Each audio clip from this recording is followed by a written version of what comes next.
এখন আমরা একটি A12 মনিটর ক্যালিব্রেশন করব। এর জন্য প্রথমে D1 মানে 100 গ্রাম অ্যাকুরেসি ফুল লেখা আসলো। এবার এটা হচ্ছে ক্যাপাসিটি 500 কেজিতে করা আছে। ক্যাপাসিটিটা আমরা চেক করে নিলাম। এবার হ্যাশে চাপ করব নো লোড, আবার হ্যাশে চাপ দিয়ে অ্যাট লোড লেখা আনবো। এই মুহূর্তে আমরা বডির উপরে আমরা কিন্তু এখন ওজন উঠিয়ে দেব।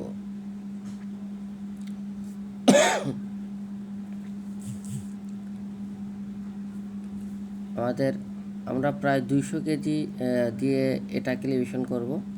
আপনারা যারা এই ধরনের ডিজিটাল স্কেলে ওজনের সমস্যায় থাকেন তারা অবশ্যই আমাদের স্ক্রিনে যা নাম্বারে যোগাযোগ করবেন। আমরা কিন্তু আপনাদের যে কোনো ধরনের স্কেলের সংক্রান্ত যে কোনো সমস্যার সমাধান করে দেওয়ার চেষ্টা করব। আর যারা আমার এই ভিডিওটি দেখবেন তারা অবশ্যই আমার চ্যানেলটি সাবস্ক্রাইব করবেন।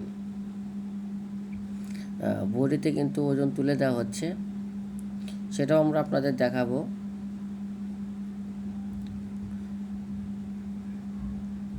এই যে দেখতে, এটা একটা ফ্যাক্টরির ভিতরের স্কেল। এই যে ওজনটা উঠে দেওয়া হচ্ছে।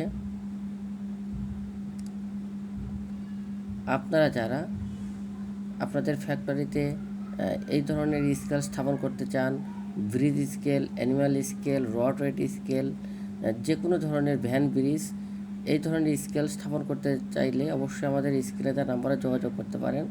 আমরা কিন্তু অবশ্যই আপনাদের সঠিক পরামর্শ দেওয়ার চেষ্টা করব। এই যে পাথর কিন্তু উঠে দেওয়া হচ্ছে। এটি একটি 50 কেজি 20টাই অনুমোদিত পাথর। পাথর তুলে দেয় এখন প্রায় শেষ। এটা কিন্তু বডিটা অনেক বড়, বডিটা প্রায় 40 ইঞ্চি বা 40 ইঞ্চি, কিন্তু ক্যাপাসিটি করা আছে 500 কেজি, কারণ এখানে জায়গার দরকার হয়।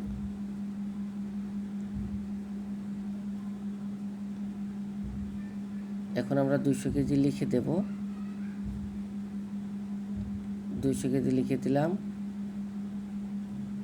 না সরি 250 কেজি।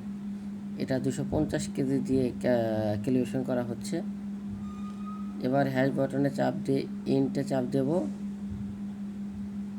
এবং 250 কেজি চলে এসেছে।